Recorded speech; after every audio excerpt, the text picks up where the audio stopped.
व बालविकास विभागाच्या प्रशासकीय नियंत्रणाखालील क्षेत्रीय कार्यालयाच्या सुधारित आकृती बंद मंजूर करण्याबाबत हे जी.आर. आहेत. अंगणवाडी आणि अंगणवाडीमध्ये जे पदं भरले जातात, सेविका आणि मदतनीस यांच्याबद्दल काय अपडेट देण्यात आला आहे या जी.आर. मार्फत 10 एप्रिल 2026ला हा जी.आर. करण्यात आला आहे महाराष्ट्र शासन महिला व बालविकास विभागाकडून. तर आपल्याला सविस्तर माहिती बघायचं आहे. व्हिडिओ शेवटपर्यंत पाहणे, जास्तीत जास्त हा व्हिडिओ शेअर करा. सर्व माहिती मी ॲक्युरेट देणार आहे. एकूण संदर्भ 3 संदर्भानुसार हा जी.आर. तयार करण्यात आला आहे.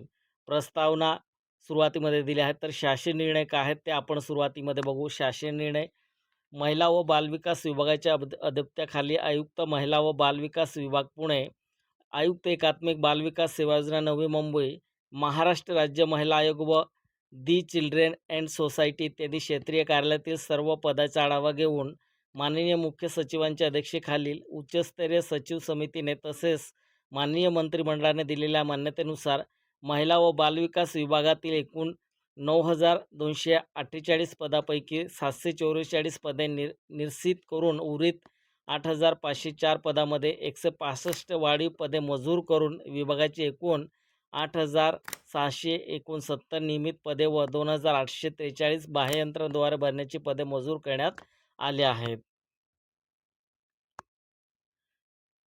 तसेच एकात्मिक बालविकास सेवा योजनेतील मानधनी तत्वावरील अंगणवाडी सेविका, बघा या ठिकाणी काय म्हटलं, एकात्मिक बालविकास सेवा योजनेतील मानधनी तत्वावरील अंगणवाडी सेविका 1,10,664 व अंगणवाडी मदतनीस 1,10,664 अशी एकूण 2,21,328 पदे मंजूर केली आहेत. त्यानुसार सुधारित आकृतीबंधाच्या या शासन निर्णयाद्वारे मंजुरी देण्यात येत आहेत. या सुधारित आकृतीबंधापूर्वी परिशिष्टामध्ये नमूद पदे निर्माण करण्याच्या अनुषंगाने निर्गमित केलेले विविध शासन निर्णय या शासन निर्णयान्वये अधिक्रमित करण्यात येत आहेत. महिला व बालविकास विभागातील कार्यनिहाय मंजूर करण्यात आलेल्या 8,669 नियमित पदाचे गोषवार परिशिष्ट एकरूपमध्ये दर्शवण्यात आला आहे. तिसरं, सुधारित आकृतीबंधामध्ये नव्याने 165 वाढीव पदांना मान्यता देण्यात आली असून त्याबाबतच्या तपशील परिशिष्ट 2 मध्ये दर्शवण्यात आले आहेत. तर खूप मोठा जी.आर. त्या ठिकाणी जोडण्यात आला आहे. हा पूर्ण जी.आर. तुम्हाला परिशिष्ट 1 व 2 व 3 असं तुम्हाला बघायचं असेल तर हा जी.आर. तुम्ही www.maharashtra.government.in या वेबसाईटवरती जाऊन तुम्ही डाउनलोड करू शकता. महिला व बालविकास विभागाच्या अंतर्गत येणाऱ्या विविध कार्यालयातील मजूर पदाचे तपशील 3 मध्ये दर्शवण्यात आला असून परिशिष्ट 3 मध्ये करून दर्शवण्यात आलेले पदे मृत संवर्ग म्हणून घोषित करण्यात आलेले आहेत. त्या संवर्गातील कार्यरत पदे नियमित पदे म्हणून आकृतीबंधाचे भाग राहतील. मात्र सदर मृत संवर्गातील कार्यरत पदावरील व्यक्तींची पदोन्नती, सेवानिवृत्ती, राजीनामा व अन्य कारणास्तव सदर पद रिक्त झाल्यानंतर ते पद आपोआप व्यापगत होईल. अशा प्रकारे मृत संवर्गातील व्यापगत झालेली पदे आवश्यकतेनुसार त्या संख्येच्या प्रमाणात बाह्यंतराद्वारे भरण्यात यावी असं या ठिकाणी म्हटलं आहे. तर बघा या ठिकाणी काय म्हटलं आहे, पदोन्नती, सेवानिवृत्ती, राजीनामा व अन्य कारणास्तव सदर पद रिक्त झाल्यानंतर ते पद आपोआपच व्यापगत होईल असं या ठिकाणी स्पष्ट म्हटलं आहे. उच्चस्तरीय समितीच्या मान्यता दिल्यानुसार विभागातील बाह्यंतराद्वारे भरण्याचे एकूण 2,843 पदाचा तपशील परिशिष्ट 4 मध्ये दर्शवण्यात आला आहे. सुधारित आकृतीबंधानुसार आडव्या अंती निश्चित रद्द केलेल्या एकूण 744 पदाचे तपशील परिशिष्ट 5 मध्ये दर्शवण्यात आला आहे. बाह्य यंत्रणांद्वारे मनुष्यबळ उपलब्ध करून घेताना विविध विभागाच्या 27/2022च्या शासन परिपत्रकातील मार्गदर्शन सूचना तसेच या संदर्भातील वेळोवेळी निर्गमित करण्यात आलेल्या शासन निर्णयातील सुधारित तरतुदीचे पालन करण्याची दक्षता घ्यावी.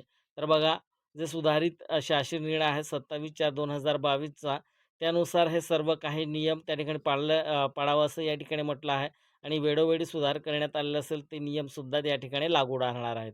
महाराष्ट्र राज्य समाज कल्याण बोर्ड बंद केल्यामुळे रद्द झालेले पदे वगळून सध्या मुख्यालयात कार्यरत असलेल्या 15 कर्मचारी व प्रतिनियुक्तीचे असलेले 32 कार्यरत योजना कर्मचाऱ्याचे आयुक्त महिला बालविकास पुणे यांच्या अधीनस्थ कार्यालयातील नियमित पदातील समकक्ष वेतन असणाऱ्या रिक्त पदाचे समायोजन करण्यास शासन मान्यता देण्यात येत आहे. सदर समायोजनच्या समकक्ष पदावरून करण्यात येणाऱ्या त्याबाबत तपशील परिशिष्ट 6 मध्ये दर्शवण्यात आला आहे. तर जी.आर. मी जसं म्हटलं तुम्हाला खूप मोठा आहे. त्याच्या ठिकाणी सर्व परिशिष्ट 1, 2, 3, 4, 5 असं त्या ठिकाणी टोटली दिली आहे माहिती.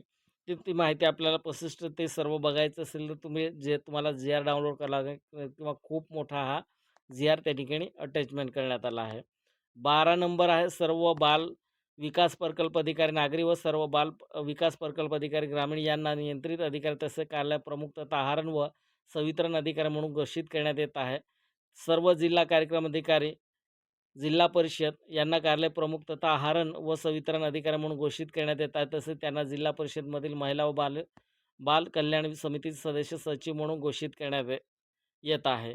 पदाच्या आढाव्यानंतर मंजूर करण्यात आलेल्या सुधारित कारकीर्द बंदचे परिणाम म्हणून ज्या अधिकारी कर्मचारी यांची बदली करणे अनिवार्य ठरत असेल, अशा अधिकारी कर्मचारी यांची बदली करण्यास परवानगी देण्यात आली आहे. तर या पद्धतीने हे सर्व अपडेट आहे आणि जे पदे आहेत ते किती आणि किती मंजूर झाले आणि किती भरले जाणार आहेत आणि कोणत्या जागासुद्धा भरले जाणार आहेत.